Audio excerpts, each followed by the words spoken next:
Recuerdo aquel domingo como si fuera ayer. Era finales de octubre en Valencia, cuando el aire ya empieza a refrescarse, pero todavía se puede disfrutar de comidas familiares en el patio trasero de la casa de mis padres. La mesa estaba perfectamente dispuesta, como siempre que mi madre, Dolores, organizaba una de sus famosas paellas dominicales. El mantel de hilo blanco que heredó de mi abuela, la vajilla de porcelana que solo sacaba en ocasiones especiales, y en el centro, humeante y aromática, la paella recién salida del fuego. Pero ni el aroma del azafrán ni el tintineo de las copas de vino podían disimular la frialdad que sentía en las miradas de mis padres.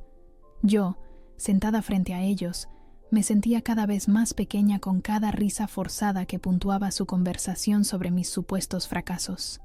Parecían deleitarse enumerando cada una de mis aparentes deficiencias, mi falta de ambición, mi negativa a seguir el camino que ellos habían imaginado para mí, mi obstinada independencia.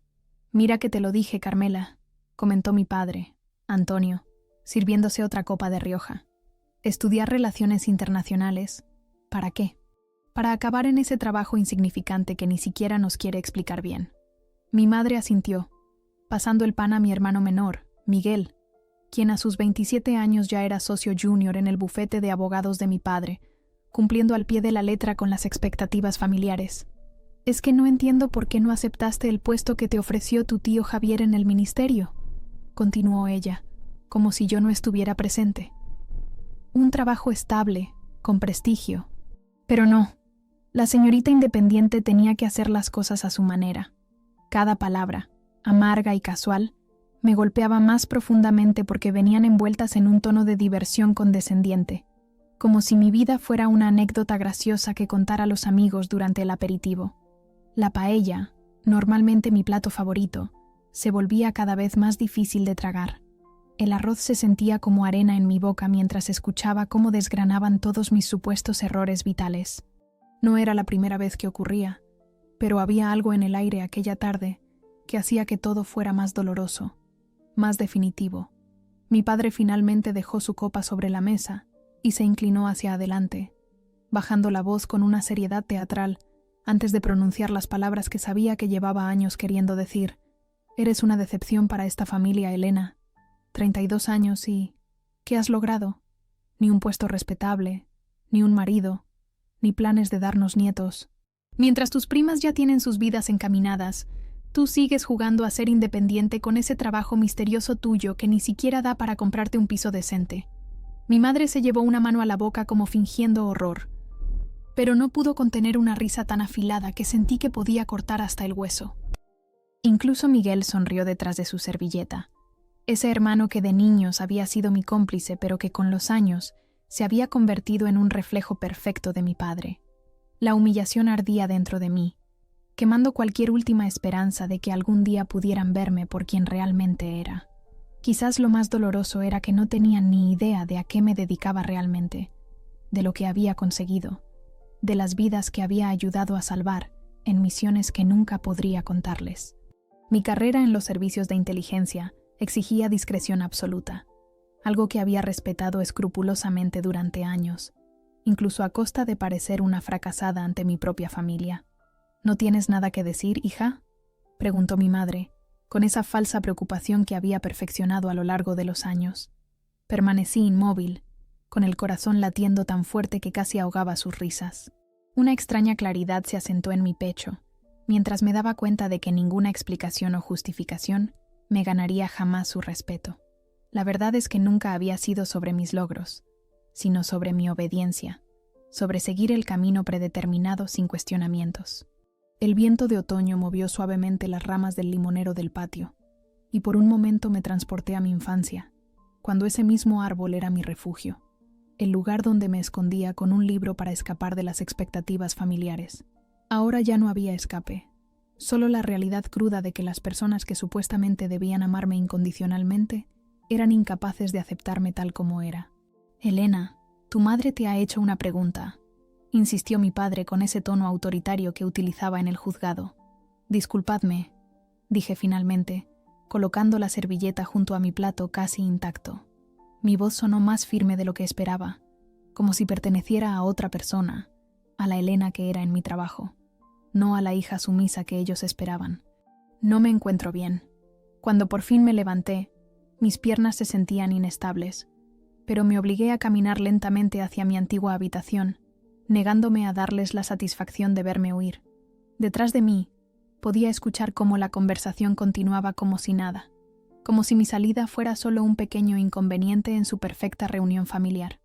Siempre tan dramática, escuché decir a mi madre, seguido por la risa grave de mi padre y el silencio cómplice de Miguel. Subí las escaleras sintiendo cada paso, como si llevara piedras atadas a los tobillos. La casa donde crecí, con sus paredes cubiertas de fotos familiares cuidadosamente seleccionadas para mostrar una imagen perfecta, ahora me parecía una elaborada mentira.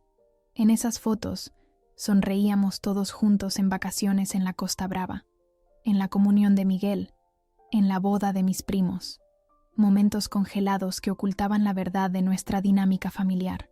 Entré en mi antigua habitación, ahora convertida en una especie de santuario a mi adolescencia que mi madre mantenía intacto, no por nostalgia, sino como recordatorio constante de la hija que yo debería haber sido.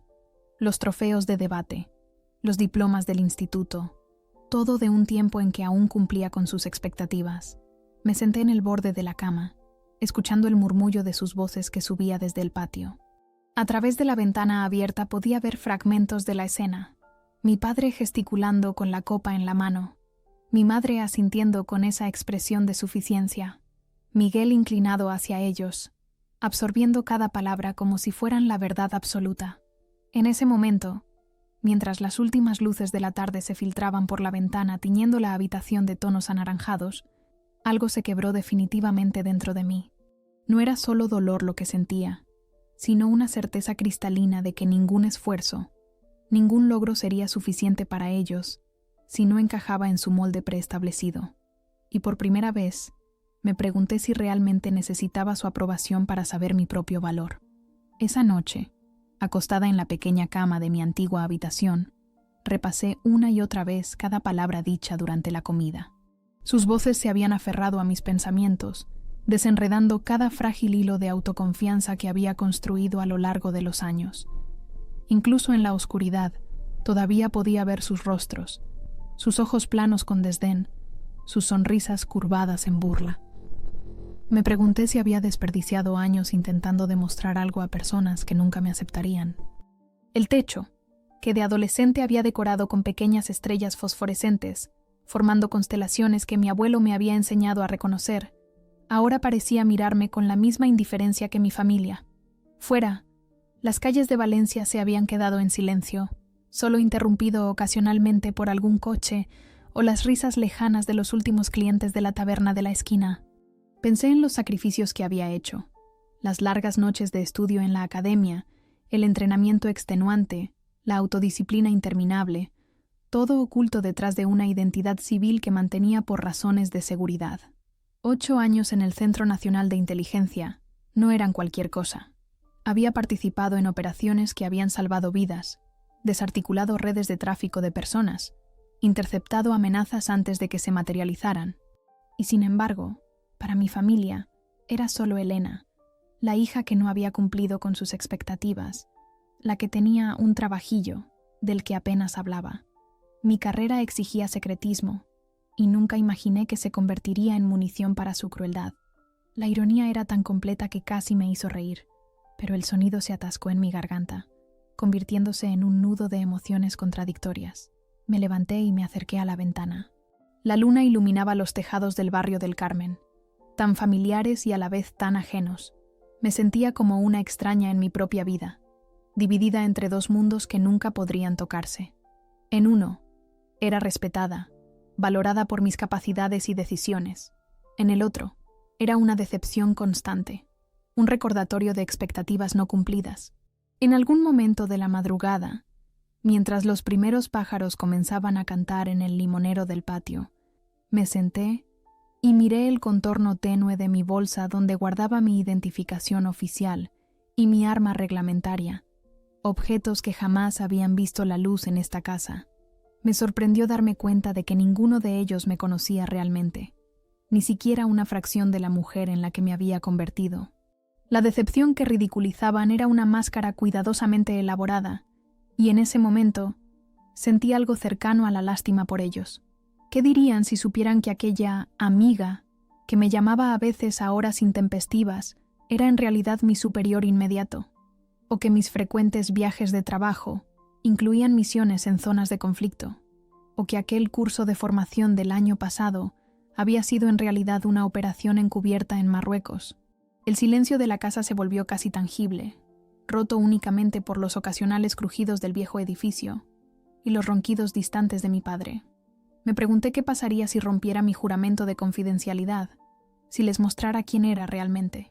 La fantasía era tentadora, pero sabía que incluso entonces encontrarían la manera de minimizarlo, de convertirlo en algo menos de lo que era.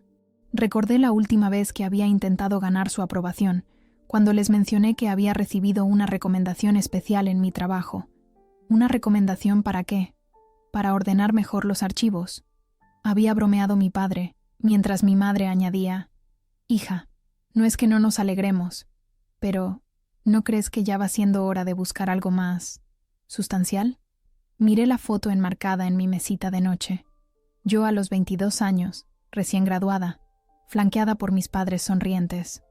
Era la última vez que recordaba haberles visto realmente orgullosos de mí, antes de que decidiera seguir mi propio camino en lugar del que ellos habían trazado. A veces me preguntaba si habrían preferido una hija menos capaz pero más obediente.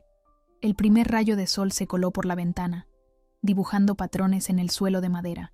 Me levanté y abrí el pequeño joyero que había pertenecido a mi abuela Pilar, la única que siempre me había aceptado tal como era.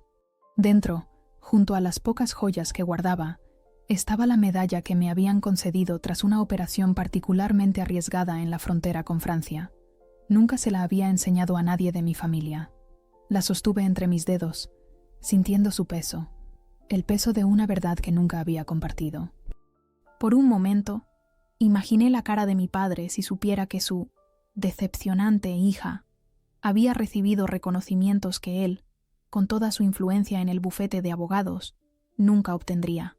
Pero no era por venganza o por orgullo que guardaba estos secretos, era por deber, por compromiso con algo más grande que mi propio ego. Me acerqué al pequeño escritorio donde había pasado tantas horas estudiando de adolescente. Encima, mi madre había colocado cuidadosamente recortes de periódico sobre mis primos. José María inaugurando su nueva clínica dental. Patricia anunciando su embarazo en la sección de sociedad del diario local. Evidencias tangibles de éxito según los estándares familiares. Acaricié distraídamente la cicatriz en mi antebrazo izquierdo. Recuerdo de una misión en Barcelona que había salido mal. Les había dicho que me la había hecho cocinando, y mi madre había chasqueado la lengua murmurando algo sobre mi torpeza. La verdad era muy distinta, pero era una verdad que no podía compartir. El reloj de pared marcó las 6 de la mañana. En unas horas tendría que enfrentarme de nuevo a ellos en el desayuno, soportar más comentarios sobre mi vida, más sugerencias veladas sobre cómo debería ser. Parte de mí quería huir, tomar el primer tren a Madrid y refugiarme en mi apartamento, en mi verdadera vida. Pero otra parte, quizás más terca o más valiente, quería quedarse, enfrentarse a esto una vez más. Mi teléfono vibró suavemente con un mensaje. Era Carlos, mi compañero de equipo, preguntándome si todo iba bien, recordándome que mañana teníamos una reunión importante con el director de operaciones. Carlos conocía mi situación familiar. Era de los pocos que entendían la extraña dualidad de mi existencia. Todo bajo control. Territorio hostil pero manejable. Le respondí con una sonrisa irónica. Su respuesta llegó casi inmediatamente. Recuerda, eres mejor de lo que ellos creen. Todos lo sabemos. Esas palabras, tan simples pero tan necesarias en ese momento, me reconfortaron más de lo que Carlos podría imaginar. Porque fuera de esta casa, en mi verdadera vida, era respetada y valorada por quien era realmente, no por quien se esperaba que fuera. Me levanté y me acerqué nuevamente a la ventana. Valencia comenzaba a despertar. Las primeras luces se encendían en las casas vecinas. Los panaderos ya estarían preparando las barras de pan que perfumarían las calles dentro de poco. Esta ciudad, tan llena de contradicciones como yo misma, seguía su curso ajeno a mis pequeños dramas personales. Decidí que daría un paseo antes de que todos se despertaran. Necesitaba aire fresco, espacio para pensar. Me vestí silenciosamente, cogí mi chaqueta y me deslicé escaleras abajo, evitando el tercer escalón que siempre había crujido. La casa dormía, ajena a mi pequeña fuga temporal. El aire fresco de la mañana me golpeó como una bendición, limpiando momentáneamente los pensamientos oscuros de la noche. Caminé sin rumbo por las calles empedradas, saludando ocasionalmente a algún vecino madrugador. Llegué hasta la plaza del mercado, donde los vendedores comenzaban a montar sus puestos para el día. Este ritmo cotidiano, tan alejado de la intensidad de mi trabajo habitual, tenía algo reconfortante en su simplicidad. Compré un café en el bar Mariano, donde el viejo camarero me reconoció a pesar de mis largas ausencias. La hija de Antonio y Dolores, dijo con una sonrisa. ¿Cómo va todo por Madrid? Intercambié algunas frases corteses, perpetuando la ficción de mi vida aburrida y normal, mientras observaba cómo la ciudad cobraba vida alrededor de mí. Para cuando regresé a casa, el sol ya estaba alto y sabía que mi familia estaría despierta. Me preparé mentalmente para otro día de juicio silencioso, de expectativas no cumplidas. Pero algo había cambiado dentro de mí durante la noche y la caminata matutina. Ya no sentía la necesidad desesperada de su aprobación. Quizás nunca la tendría. Y por primera vez, pensé que podría estar bien así. El amanecer llegó opaco y gris, y pasé la mañana evitando a mis padres, bebiendo café junto a la ventana mientras ellos se movían por la casa preparándose para otro día de apariencias. La voz de mi padre llegaba desde el pasillo, quejándose del trabajo, de personas que no respetaban la autoridad. Era casi demasiado perfecto en su hipocresía. «Elena, ¿no piensas desayunar algo más que ese café?», preguntó mi madre desde la cocina, con ese tono que oscilaba entre la preocupación y la crítica. «Siempre has sido demasiado delgada. No me extraña que estés tan pálida». «Estoy bien así, mamá», respondí, observando cómo las nubes se desplazaban lentamente sobre los tejados del barrio. La Plaza de la Virgen quedaría preciosa con esta luz difusa, pensé, recordando mis días de estudiante cuando me escapaba allí con mi cámara para fotografiar la catedral y la basílica. Mi padre entró en la cocina ajustándose la corbata, listo para otro día en el bufete. Me miró de reojo, como evaluándome, antes de servirse su café. «¿Hasta cuándo piensas quedarte esta vez, Elena?», preguntó sin rodeos. «Porque tu madre y yo tenemos planes para el fin de semana, y no sé si podremos entretenerte». Antes de que pudiera responder, Miguel apareció en la puerta, ya vestido con su traje impecable, el maletín de cuero que papá le había regalado cuando se incorporó al bufete en la mano. «Buenos días a todos», saludó, besando a mamá en la mejilla. «Elena, no sabía que venías este fin de semana. ¿Todo bien en Madrid?». Su tono era amable, pero pude detectar esa ligera condescendencia que había desarrollado desde que se convirtió en el hijo perfecto, el que había cumplido todas las expectativas. «Todo perfecto», respondí con una sonrisa que no llegó a mis ojos. Solo necesitaba un cambio de aires. Mi madre comenzó a servir tostadas y jamón serrano, mientras comentaba los últimos chismes del vecindario. La tía Luisa que se había operado otra vez, el hijo de los Ramírez que se había divorciado después de solo 2 años de matrimonio, la nueva tienda de ropa que habían abierto donde antes estaba la ferretería de toda la vida. Era como si la conversación de la noche anterior nunca hubiera ocurrido, como si las palabras hirientes se hubieran disuelto en el aire nocturno. Así funcionaba nuestra familia. Las heridas se ocultaban bajo una capa de normalidad. Nunca se mencionaban directamente. Se dejaban supurar en silencio. Mientras mi madre hablaba sin parar y mi padre asentía distraídamente revisando algo en su teléfono, me pregunté cuántas veces habíamos representado esta misma escena. La familia perfecta desayunando junta, cada uno en su papel asignado. Solo que hoy yo ya no estaba dispuesta a seguir el guión. «En realidad», dije de repente, interrumpiendo a mi madre en medio de una historia sobre la renovación del piso de los Martínez, «puede que tenga que irme antes. Surgió algo de trabajo». Mi padre levantó la vista de su teléfono, una ceja arqueada en señal de escepticismo. «¿Algo importante en tu trabajo? Eso sí que es una novedad». Miguel tuvo la decencia de parecer incómodo, mirando su reloj como si acabara de darse cuenta de la hora. «Debería irme ya», murmuró, levantándose y recogiendo su maletín. «Elena, si te vas antes de que vuelva, ya nos veremos en otra ocasión». Me dio un beso rápido en la mejilla. Se despidió de nuestros padres y salió, dejando tras de sí el eco de la puerta cerrándose. Siempre había sido hábil para escapar de las situaciones tensas. Tu hermano está muy ocupado, comentó mi madre con orgullo mal disimulado. El bufete tiene un caso muy importante entre manos, algo relacionado con una empresa multinacional. Tu padre dice que si lo ganan, podrían convertirse en uno de los despachos más prestigiosos de la Comunidad Valenciana.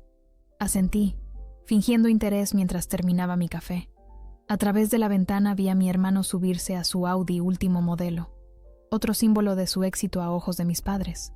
Poco después del desayuno, mientras ayudaba a mi madre a recoger la mesa, escuché el ruido de un coche detenerse frente a la casa, las ruedas crujiendo sobre la gravilla del camino de entrada. Un golpe fuerte y decidido sonó en la puerta principal.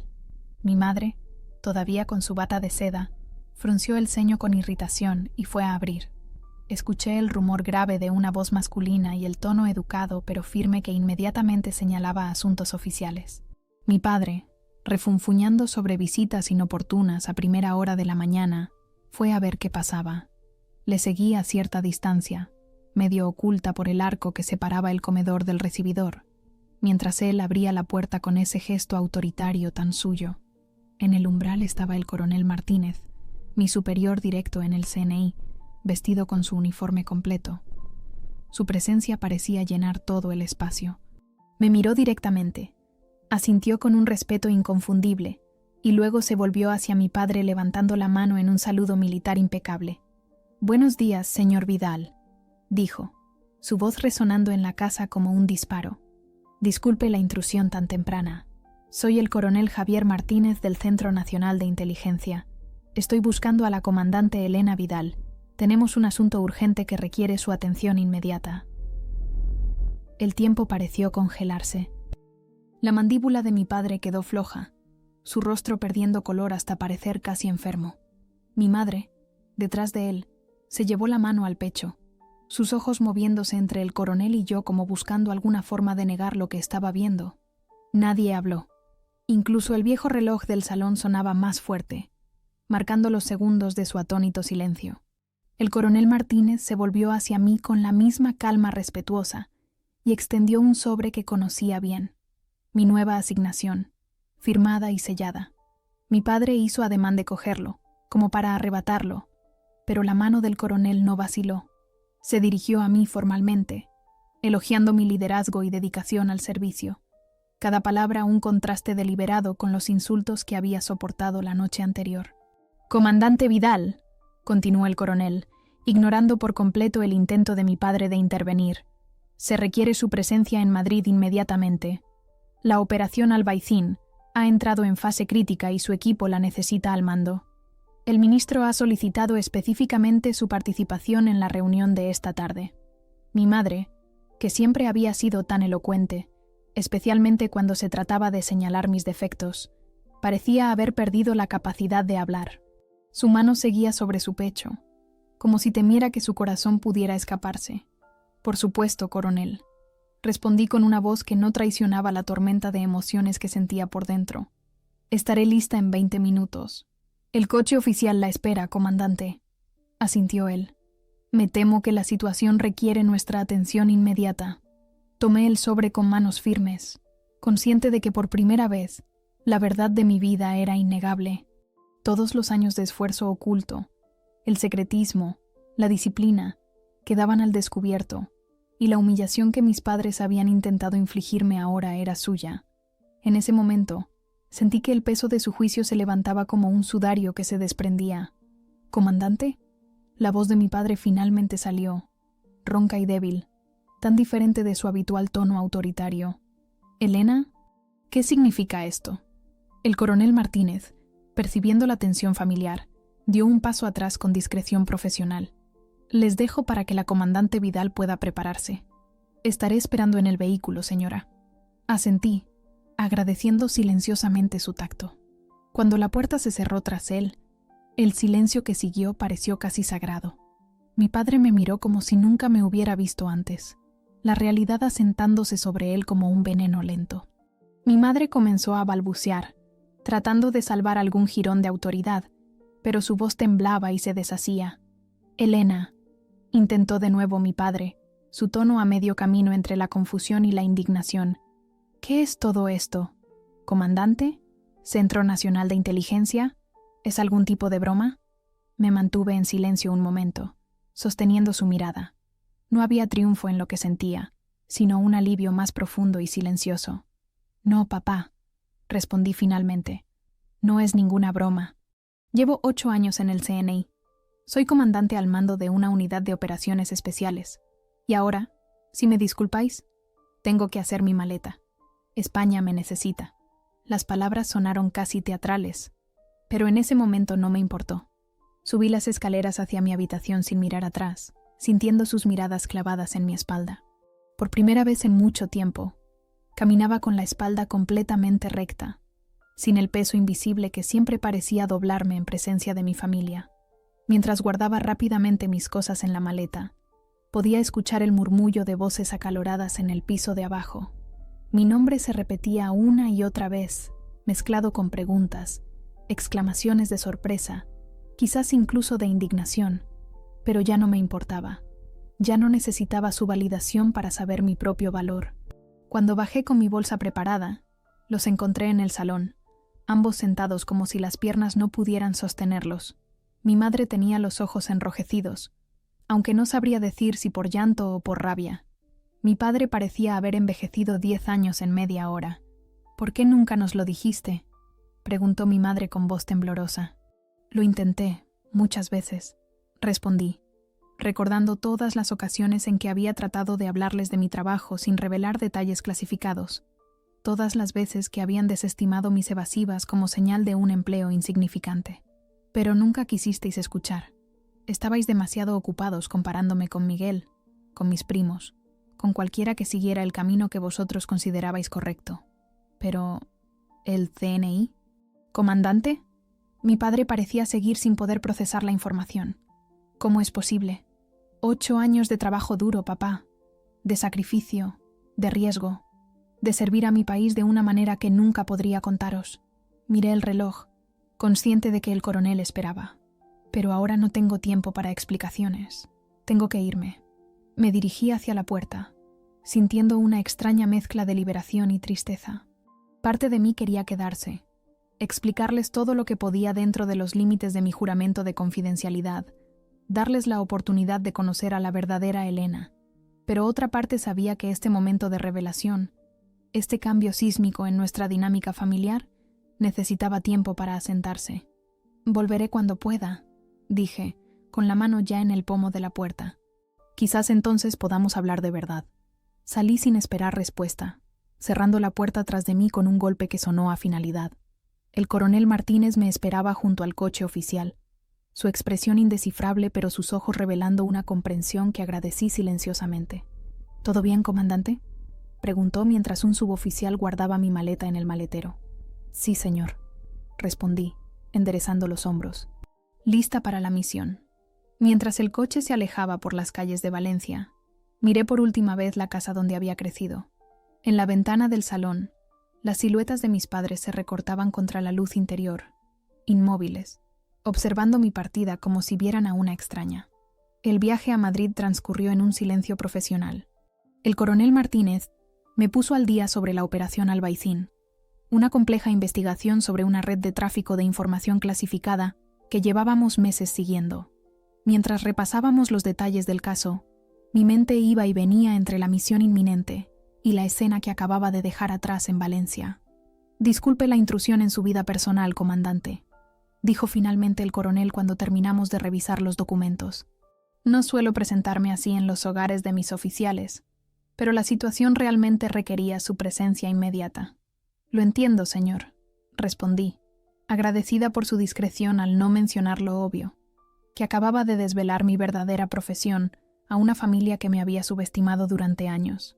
Si me permite el comentario, añadió con una ligera sonrisa. La cara de su padre cuando mencioné su rango fue memorable. No pude evitar sonreír también, aunque la sonrisa venía mezclada con una extraña melancolía. Supongo que no era lo que esperaba escuchar sobre su hija. El coronel asintió y volvió a concentrarse en los documentos, respetando mi espacio. Era uno de los aspectos que más valoraba de trabajar bajo su mando, esa capacidad para entender los silencios, para saber cuándo presionar y cuándo retroceder. Mientras el paisaje de La Mancha se desplegaba a través de la ventanilla del coche, con sus extensos campos y ocasionales molinos que Don Quijote habría confundido con gigantes, reflexioné sobre lo que acababa de ocurrir. No había planeado que mi vida secreta se revelara así, de forma tan abrupta y dramática.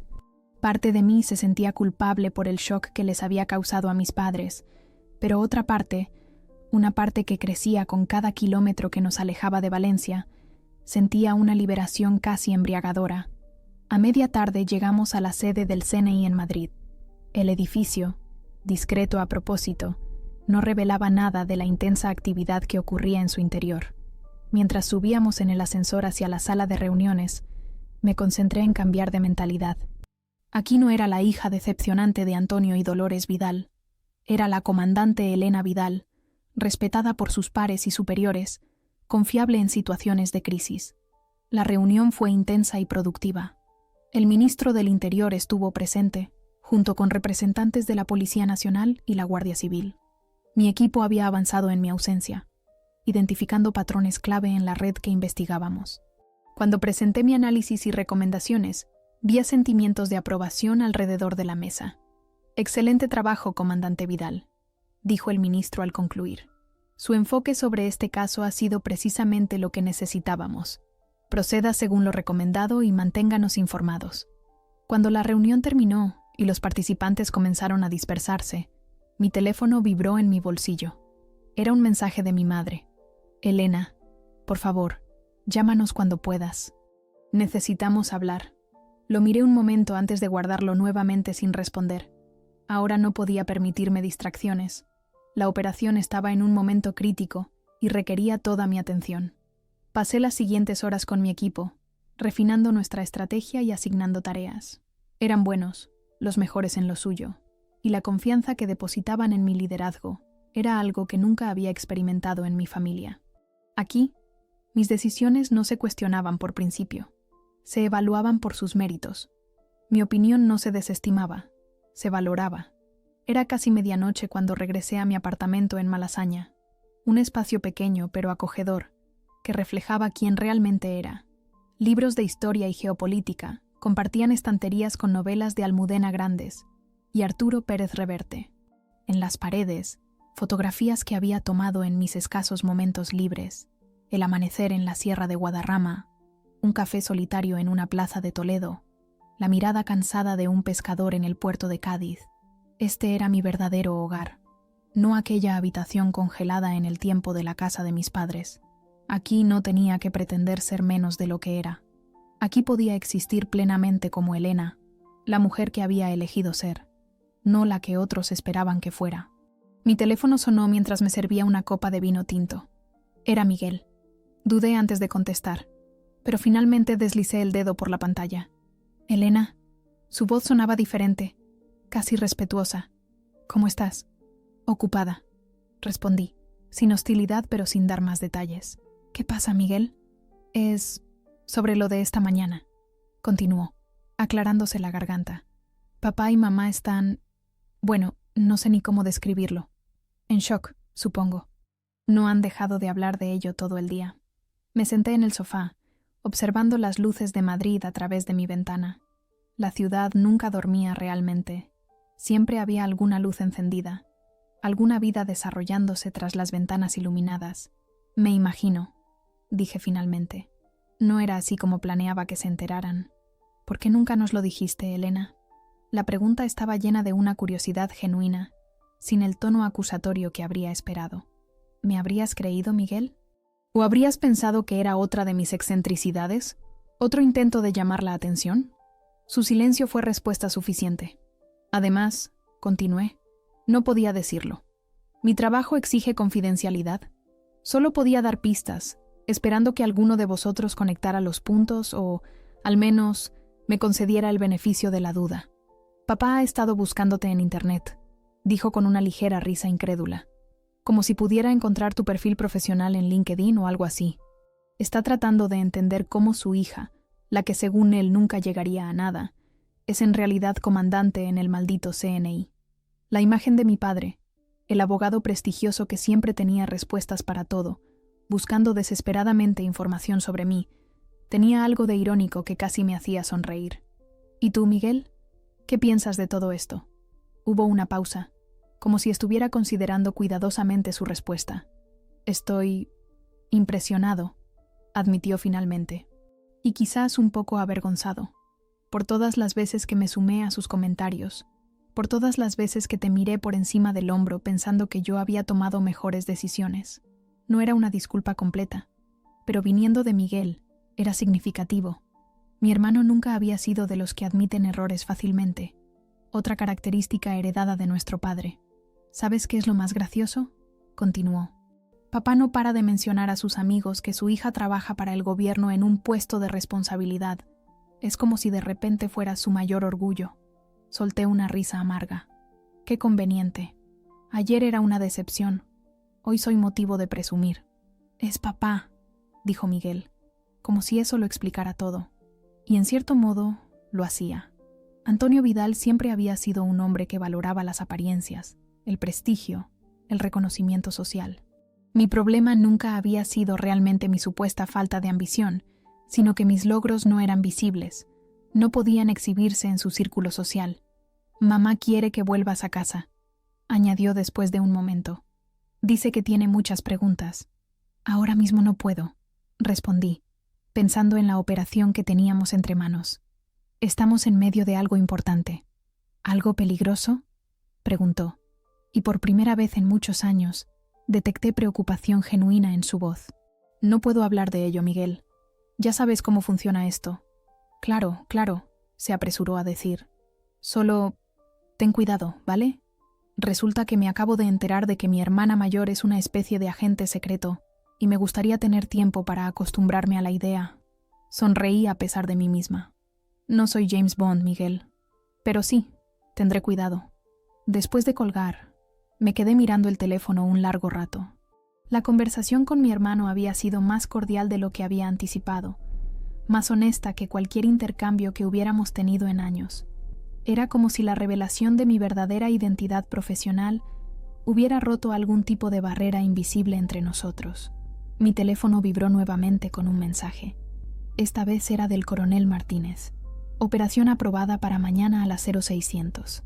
Descanse, comandante. La necesitaremos al 100%. Dejé el teléfono y me acerqué a la ventana. Madrid se extendía ante mí, viva y vibrante incluso a estas horas. En algún lugar de esa ciudad dormían personas que mañana estarían más seguras gracias a nuestro trabajo, aunque nunca lo sabrían. Y eso, a pesar de todos los sacrificios personales que había supuesto, era una satisfacción que mis padres nunca podrían entender completamente. Me acosté pensando en Valencia, en la casa familiar ahora agitada por revelaciones inesperadas, en mis padres procesando una verdad que desafiaba todo lo que habían creído saber sobre mí. Parte de mí quería ser una mosca en la pared, escuchar sus conversaciones, ver cómo intentaban reconciliar a la Elena que creían conocer con la comandante Vidal que acababan de descubrir. Pero otra parte, la más importante, estaba ya enfocada en la misión del día siguiente, porque al final, eso era lo que había elegido ser, alguien que ponía el deber por encima de las pequeñas satisfacciones personales. Incluso la de ver a mis padres finalmente darse cuenta de que se habían equivocado conmigo todos estos años. Los días siguientes pasaron en una vorágine de actividad. La operación Albaicín se desarrolló según lo planeado. Interceptamos documentos clasificados antes de que cruzaran la frontera, detuvimos a 3 miembros clave de la red y establecimos vigilancia sobre otros sospechosos. El ministro expresó personalmente su satisfacción por los resultados, y hasta el siempre estoico coronel Martínez me felicitó por el liderazgo demostrado. Entre informes, interrogatorios y reuniones de coordinación, apenas tuve tiempo para pensar en la situación con mi familia. Mi teléfono seguía recibiendo mensajes ocasionales de mi madre y Miguel, pero los respondía brevemente, escudándome en mi trabajo. Parte de mí sabía que estaba posponiendo una conversación inevitable, pero otra parte necesitaba este tiempo de distancia para procesar mis propios sentimientos. Fue casi una semana después cuando, finalmente, con un respiro en el trabajo, decidí enfrentar la situación. Llamé a mi madre un martes por la tarde, mientras caminaba por el Retiro, buscando en la tranquilidad del parque la fuerza para lo que vendría. Elena.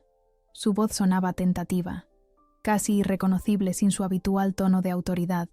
¿Cómo estás, hija? Bien, mamá, respondí, observando a una pareja de ancianos que alimentaba a las palomas cerca del estanque. El trabajo ha estado intenso, pero todo va bien. Tu trabajo, repitió ella, como si estuviera probando cómo sonaba esa palabra, ahora que tenía un significado completamente nuevo. Elena, hay tanto que no entiendo, tanto que nunca nos dijiste. Me senté en un banco, preparándome para una conversación que debería haber tenido años atrás. Lo sé, mamá, pero hay mucho que no podía decir, y mucho que vosotros no estabais dispuestos a escuchar. Tu padre está... bueno, está procesándolo todo a su manera. Ya sabes cómo es. Hizo una pausa, y pude imaginarla en la cocina de Valencia, quizás mirando por la ventana hacia el limonero, buscando las palabras adecuadas. Está orgulloso, Elena, aunque le está costando admitirlo. ¿Orgulloso ahora? No pude evitar el tono amargo. Qué curioso. Hace una semana era una decepción para la familia. Elena, entiéndenos. Nunca supimos. Siempre fuiste tan reservada sobre tu trabajo, tan vaga cuando preguntábamos. ¿Cómo íbamos a imaginar que estabas haciendo algo tan importante? Cerré los ojos un momento, sintiendo el sol de Madrid en mi rostro. ¿Tenía razón? ¿Había sido justo esperar que entendieran lo que no podía explicarles? Pero inmediatamente recordé todas las veces que habían asumido lo peor sobre mí, todas las comparaciones con Miguel y mis primos, todos los comentarios despectivos. Mamá, el problema nunca fue que no supierais exactamente a qué me dedicaba. El problema fue que asumisteis que, fuera lo que fuera, no podía ser importante porque no seguía el camino que vosotros habíais trazado para mí. Su silencio me dijo que mis palabras habían dado en el blanco. Siempre fuisteis rápidos para juzgar y lentos para confiar en mis decisiones. Continué, sorprendida por mi propia calma. Si me hubierais preguntado con verdadero interés en lugar de con condescendencia, quizás habría encontrado formas de haceros entender, dentro de los límites de mi confidencialidad. Tienes razón, admitió finalmente, y la humildad en su voz me sorprendió tanto que por un momento no supe qué responder. Dolores Vidal no era de las que admitían errores fácilmente. Creo que nunca te vimos realmente, Elena. Teníamos esta imagen de cómo debías ser, y cuando no encajaste en ella, no nos molestamos en mirar más allá. El nudo que había llevado en el pecho durante años comenzó a aflojarse ligeramente. No era una disculpa completa, pero era un reconocimiento, un primer paso. Papá quiere hablar contigo, añadió después de un momento. Ha estado investigando sobre el CNI, leyendo todo lo que encuentra. Incluso contactó con un antiguo cliente que trabajó en el Ministerio de Defensa, tratando de entender mejor lo que haces. La imagen de mi padre, el hombre que siempre había presumido de saberlo todo, buscando desesperadamente información sobre mi mundo, tenía algo de poéticamente justo. El juez ahora tratando de entender las reglas de un juego que no conocía. Estaré en Valencia este fin de semana, dije finalmente. Tengo unos días libres y creo que es hora de que tengamos esa conversación cara a cara. ¿De verdad? La esperanza en su voz era palpable. Le diré a tu padre, y a Miguel también, si quieres que venga. Sí, me gustaría que estuviera Miguel. A pesar de todo, sentía curiosidad por ver cómo reaccionaría mi hermano ahora, si nuestra breve conversación telefónica había sido el inicio de un cambio real en nuestra relación. Elena, dijo mi madre antes de despedirse, hay mucho que quiero preguntarte, pero sé que no podrás responder a todo. Solo quiero que sepas que estamos orgullosos de ti. Siento que haya hecho falta algo así para que nos diéramos cuenta. Después de colgar, me quedé un rato más en el parque, observando a los madrileños disfrutar de la tarde primaveral. Familias con niños, parejas de ancianos, grupos de estudiantes, vidas normales, ajenas a las amenazas que personas como yo trabajábamos para neutralizar. Me pregunté cuántos de ellos tendrían también secretos, cuántos llevarían máscaras frente a sus seres queridos, por razones muy diferentes a las mías. El viernes por la tarde, tomé el AVE a Valencia. Durante el viaje, revisé los informes finales de la Operación Albaicín y preparé algunas notas para la reunión de seguimiento de la próxima semana. Era más fácil concentrarme en el trabajo que pensar en lo que me esperaba en casa de mis padres. La estación Joaquín Sorolla estaba llena de gente cuando llegué, familias reuniéndose, estudiantes que volvían a casa para el fin de semana, turistas con sus maletas. Para mi sorpresa, vi a Miguel esperándome junto a la salida, apoyado contra una columna y consultando su teléfono. «Pensé en ahorrarte el taxi», dijo a modo de saludo, con una sonrisa tentativa que no recordaba haber visto en su rostro desde que éramos adolescentes. «Gracias», respondí, permitiéndole tomar mi pequeña maleta mientras caminábamos hacia el parking. El trayecto en coche fue inicialmente incómodo, lleno de comentarios sobre el tráfico y el clima, hasta que finalmente Miguel habló de lo que realmente importaba. «Papá ha estado insoportable toda la semana», dijo con una media sonrisa. «No para de buscar información sobre ti, de preguntarme si sabía algo, como si yo hubiera estado en el secreto todo este tiempo. ¿Y qué le has dicho?» La verdad, que estaba tan sorprendido como él. Giró en la rotonda que nos llevaría hacia el barrio familiar. «Es extraño, ¿sabes?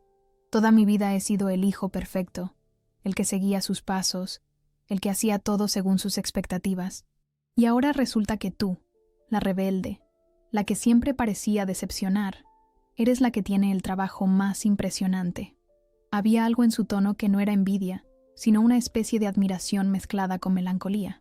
«No es una competición, Miguel», dije suavemente. «Lo sé, es solo que me ha hecho preguntarme si he estado viviendo la vida que realmente quería, o solo la que papá diseñó para mí». Le miré con sorpresa. «¿Mi hermano, siempre tan seguro de su camino, cuestionándose sus elecciones vitales? Estoy contento con mi trabajo», aclaró rápidamente, como si hubiera leído mis pensamientos. «Pero ver cómo has defendido tu independencia, cómo has construido tu propio camino a pesar de toda la presión, me hace admirarte, Elena. Siempre debí hacerlo, en lugar de unirme a sus críticas». Sus palabras me conmovieron más de lo que quería admitir. La relación con mi hermano siempre había sido complicada, marcada por la competencia implícita que nuestros padres fomentaban. Que ahora reconociera mi valor, que incluso expresara admiración, era algo que nunca había esperado. «Gracias, Miguel», dije simplemente, sin saber cómo expresar lo mucho que significaba ese reconocimiento. Cuando llegamos a casa, mis padres estaban esperando en el salón, como si hubieran estado sentados allí durante horas. Mi madre se levantó inmediatamente para abrazarme, un gesto más efusivo de lo que era habitual en ella. Mi padre permaneció sentado un momento más, como si necesitara recomponerse, antes de levantarse también para recibirme. «Elena», dijo con una formalidad que delataba su nerviosismo, «me alegro de que hayas podido venir». La tensión en el ambiente era palpable. Ninguno parecía saber exactamente cómo comportarse en esta nueva dinámica, cómo relacionarse conmigo ahora que la imagen que tenían de su hija se había hecho añicos. «Siéntate, por favor», mi madre señaló el sofá. «He preparado una fideuá. Sé que siempre fue tu favorita». Sonreí ante este pequeño gesto de paz. La comida siempre había sido el lenguaje de amor de mi madre, su forma de tender puentes cuando las palabras fallaban. «Antes de cenar», dijo mi padre, aclarándose la garganta, «hay algo que quiero decirte, Elena». Mi madre y Miguel intercambiaron una mirada, como si supieran lo que venía y hubieran estado esperándolo. «He sido injusto contigo», continuó, con una dificultad evidente para encontrar las palabras adecuadas. «Durante años, te juzgué por no seguir el camino que yo consideraba correcto, sin molestarme en entender o respetar tus decisiones. Te comparé constantemente con tu hermano, con tus primos, estableciendo un estándar que no tenía nada que ver con tus propias ambiciones o talentos. Me quedé inmóvil, sorprendida por esta confesión que nunca había esperado escuchar de mi padre. Antonio Vidal, el hombre que nunca se equivocaba, admitiendo sus errores. Cuando vi al coronel Martínez en nuestra puerta, tratándote con ese respeto, hablando de tu rango, de tus responsabilidades, fue como si de repente viera a una persona completamente diferente a la hija que creía conocer. Hizo una pausa, visiblemente emocionado, y me di cuenta de que la culpa era mía, por no haber visto nunca quién eras realmente. Mi madre tenía lágrimas en los ojos, y Miguel miraba fijamente al suelo, como si la escena fuera demasiado intensa para presenciarla directamente. «No te pido que nos perdones de inmediato», continuó mi padre. Sé que te hemos herido muchas veces y que una disculpa no borra años de incomprensión. Pero quiero que sepas que estoy orgulloso de ti, Elena. No por tu título o tu rango, sino por la fuerza y determinación que has demostrado al construir tu vida en tus propios términos, a pesar de nosotros. Las palabras que durante tanto tiempo había deseado escuchar, ahora resonaban en el salón familiar, casi irreales. No sentí el triunfo que quizás habría esperado, sino una mezcla más compleja de emociones, alivio, tristeza por los años perdidos y una cautelosa esperanza de que quizás, finalmente, podríamos construir una relación basada en el respeto mutuo. Gracias, papá, respondí finalmente, sorprendida por la calma en mi voz. Significa mucho escuchar eso. Mi madre se acercó y tomó mi mano entre las suyas. Hemos sido ciegos, Elena, y lo siento tanto. Siento todas las veces que te hice sentir menos, todas las comparaciones, todos los comentarios hirientes. La miré, esta mujer que tanto poder había tenido para herirme y que ahora parecía tan vulnerable, tan genuinamente arrepentida. Vamos a cenar, dije suavemente, y luego, quizás, podamos empezar a conocernos realmente, todos nosotros.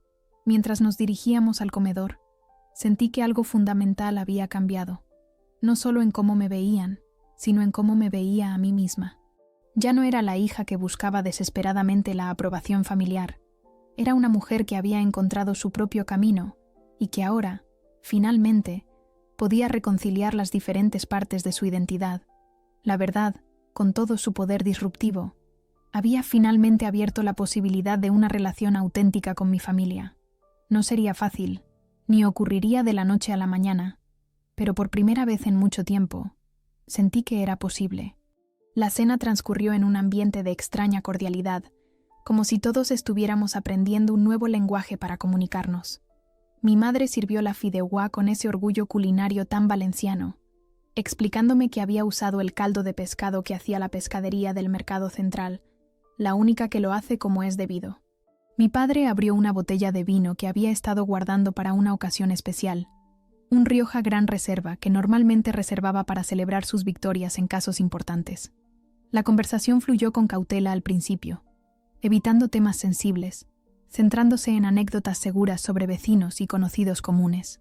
Pero gradualmente, mientras los platos se vaciaban y las copas se rellenaban, comenzamos a aventurarnos en terreno más personal. ¿Cómo empezaste en todo esto, Elena?, preguntó finalmente mi padre, con genuina curiosidad. Siempre pensé que después de relaciones internacionales, trabajabas en alguna empresa de importación o algo así. Sonreí, recordando la elaborada historia que había construido a lo largo de los años. Fui reclutada en mi último año de carrera, expliqué, compartiendo lo poco que podía sin comprometer la confidencialidad. Me abordaron después de un seminario sobre geopolítica de Oriente Medio. Al principio pensé que era para un think tank o algo similar. ¿Y qué te hizo aceptar? La pregunta de Miguel revelaba una comprensión más profunda de quién era yo, al reconocer que había sido una elección, no algo a lo que hubiera llegado por falta de alternativas. La posibilidad de marcar una diferencia real, respondí tras considerar un momento, de utilizar mis conocimientos para algo más que informes que nadie leería o presentaciones corporativas. Y supongo que también el desafío, la complejidad del trabajo. Vi a mi padre asentir lentamente, como si estuviera reconsiderando algo fundamental sobre mí. Siempre me había visto como alguien que evitaba los desafíos, cuando en realidad había elegido uno de los caminos profesionales más exigentes posibles. Debe ser difícil, comentó mi madre, guardar tantos secretos, incluso de tu familia. Lo es, admití, especialmente cuando vuestras suposiciones sobre mi vida eran tan diferentes de la realidad. Un silencio incómodo siguió a mis palabras, cargado con el peso de años de malentendidos y juicios erróneos. Cuando eras pequeña, dijo mi madre de repente, siempre decías que querías ser astronauta o exploradora. Recuerdo que tu padre y yo nos reíamos, pensando que eran sueños infantiles que abandonarías al crecer. Hizo una pausa, mirándome con una mezcla de nostalgia y nuevo respeto. Pero supongo que, a tu manera, has seguido siendo esa niña que quería explorar territorios desconocidos, que no tenía miedo a lo incierto.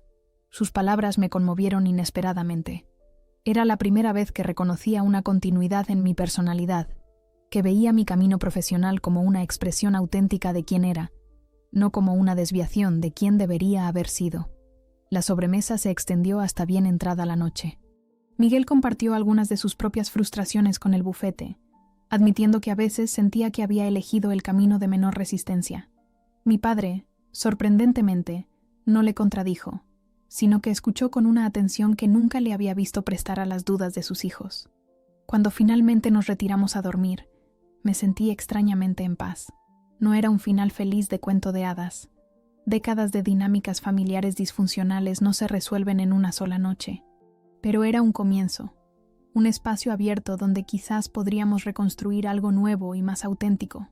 El domingo por la mañana me desperté temprano, antes que el resto de la familia. Salí a caminar por el barrio, disfrutando del aire fresco y la tranquilidad de las calles aún dormidas. Valencia despertaba lentamente, con algunas personas mayores ya sentadas en los bancos de la plaza, y el olor a pan recién hecho saliendo de la panadería de la esquina. Compré churros y chocolate para llevar a casa, un pequeño gesto de reconciliación, de normalidad recuperada. Cuando regresé, encontré a mi padre ya despierto, leyendo el periódico en la cocina. «Buenos días», saludé, colocando la bolsa de churros sobre la mesa. «Traje el desayuno». Me miró por encima de sus gafas de lectura, con una expresión que no supe interpretar inmediatamente. «Elena, hay algo que quiero mostrarte». Se levantó y me hizo un gesto para que le siguiera hasta su despacho, esa habitación que siempre había sido su santuario privado, donde se retiraba a trabajar en sus casos y donde, de niños, Miguel y yo sabíamos que no debíamos molestarle. El despacho seguía siendo el mismo espacio intimidante que recordaba. Estanterías llenas de códigos legales y jurisprudencia. El pesado escritorio de nogal heredado de mi abuelo. Los títulos y reconocimientos, enmarcados en las paredes. Pero en medio de todo ello, sobre el escritorio, había algo nuevo. Una fotografía mía de la graduación, que nunca antes había estado allí. «La puse ayer», dijo, notando mi sorpresa. Debería haber estado aquí desde hace años, junto a la de Miguel. El gesto, simple pero significativo, me dejó sin palabras. Era una forma tangible de reconocimiento, de inclusión en ese espacio que simbolizaba sus valores y orgullo. «Hay algo más», continuó, abriendo un cajón de su escritorio. Sacó una carpeta y me la entregó.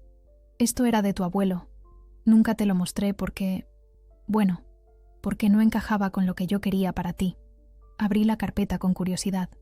Dentro había documentos amarillentos por el tiempo, cartas, fotografías antiguas, recortes de periódico, todos relacionados con mi abuelo paterno, Ernesto, a quien apenas había conocido pues murió cuando yo era muy pequeña. Tu abuelo no fue solo el abogado respetable que todos conocieron en sus últimos años, explicó mi padre. Durante la dictadura, formó parte de una red clandestina que ayudaba a opositores políticos a escapar a Francia. Utilizaba su bufete como tapadera para crear documentación falsa, para organizar rutas de escape. Miré las fotografías con asombro. Mi abuelo, el pilar de respetabilidad según todas las historias familiares, había sido un resistente clandestino. «¿Por qué nunca me lo contaste?», pregunté, pasando las páginas de un diario donde mi abuelo describía en código algunas de sus actividades. «Porque yo mismo tardé en aceptarlo», admitió con una honestidad que nunca le había visto. Cuando lo descubrí, ya adulto, me pareció una irresponsabilidad por su parte, poner en riesgo a su familia, su reputación, por ideales abstractos. Preferí construir mi carrera sobre la imagen del abogado respetable y convencional, no sobre la del subversivo, por muy nobles que fueran sus motivos. Levantó la vista y me miró directamente, con una nueva comprensión en sus ojos. «Pero ahora me doy cuenta de que tú te pareces mucho más a él de lo que yo nunca me pareceré. Los dos elegisteis servir a algo más grande que vosotros mismos, aceptando riesgos y sacrificios personales». Las implicaciones de sus palabras me golpearon con fuerza. No solo estaba reconociendo mi camino como válido, sino que estaba conectándome con un legado familiar que nunca había conocido, otorgándome un lugar en la narrativa familiar que siempre me había sido negado. «Gracias por mostrarme esto», dije finalmente, cerrando la carpeta con cuidado. «Significa mucho para mí», asintió, y por un momento vi vulnerabilidad en sus ojos, algo raro en Antonio Vidal. He sido injusto contigo, Elena, y lo siento, de verdad. El resto de la mañana transcurrió con una nueva calma. Desayunamos todos juntos, con los churros ya algo fríos, pero el chocolate aún humeante. Mi madre me dio algunas de sus recetas escritas a mano, para que no tengas que vivir de comida precocinada en Madrid. Miguel me mostró fotos de su novia, Clara, una médica a quien no había mencionado en mis visitas anteriores, quizás temiendo que también ella fuera sometida al escrutinio familiar. Después del almuerzo, preparé mi bolsa para regresar a Madrid. Tenía reuniones importantes al día siguiente, y el peso de la responsabilidad ya comenzaba a asentarse nuevamente sobre mis hombros tras este breve paréntesis familiar. ¿Cuándo volverás?, preguntó mi madre mientras me acompañaban a la puerta. No lo sé con certeza, respondí honestamente. El trabajo es impredecible. Pero volverás, insistió ella. Y esta vez no era una demanda, sino una pregunta genuina, casi vulnerable. Sí, volveré, prometí.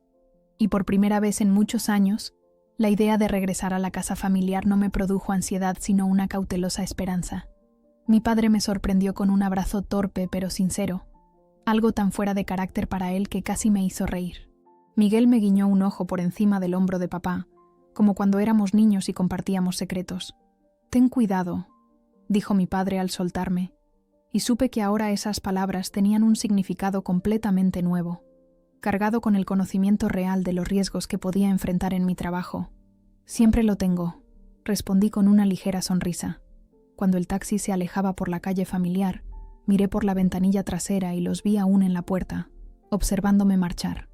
No era un adiós definitivo, sino el inicio de algo nuevo, una relación familiar que tendría que reconstruirse sobre bases más honestas. De vuelta en el tren hacia Madrid, mientras el paisaje levantino daba paso gradualmente a las llanuras castellanas, reflexioné sobre el extraño giro que habían dado los acontecimientos.